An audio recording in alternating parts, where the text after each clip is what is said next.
Vontimitta ZPTC ఉప ఎన్నికలో TDP కూడా దాదాపు అదే పనిచేసింది. ఎన్నికల కనీస ధర్మం పాటించకుండా కేవలం తమకు అనుకూలమైన వ్యక్తులను తీసుకొచ్చి పోలింగ్ బూతుల వద్ద నిలబెట్టి ఓట్లు వేయించుకున్నారు.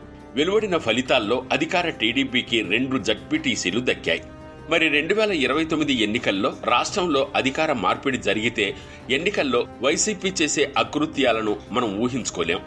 ఏడాది పరిపాలనకే వైసీపీ నాయకులు రోడ్ల మీదకు వచ్చి ధర్నాలు చేసే పరిస్థితి ఉంది. జగన్ సొంత నియోజకవర్గం పులివెందుల్లో టీడీపీ చేసిన రాజకీయం రాష్ట్ర వ్యాప్తంగా వైసీపీ పార్టీ శ్రేణులను పూర్తిగా ప్రభావితం చేసిందని చెప్పాలి.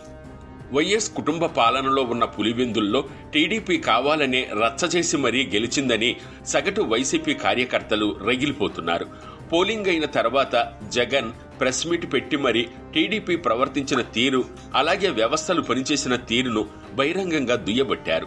టీడీపీ చేసిన అన్యాయాలను బయటపెట్టిన జగన్ ఖచ్చితంగా 2029లో అధికారంలోకి వస్తే స్థానిక సంస్థల ఎన్నికలను ఎలా ప్రభావితం చేస్తారనేది మన ఊహకు కూడా అందదు.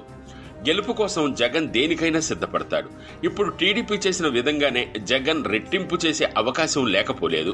గత వైసీపీ పాలనలో రాష్ట్ర వ్యాప్తంగా ఏకగ్రీవాల కోసం ప్రయత్నించిన జగన్ ఇప్పుడు దాన్ని పూర్తి స్థాయిలో సఫలీకృతం చేస్తాడు. రాష్ట్రంలో 2 పార్టీల స్థానిక సంస్థల ఎన్నికలకు తమ బలం చూపించడానికి ఉపయోగిస్తున్నాయి.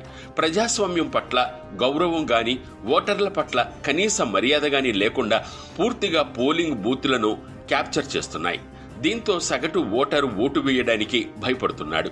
ముఖ్యంగా కీలకమైన నియోజకవర్గాల్లో జరుగుతున్న వికృత రాజకీయం మామూలుగా లేదు.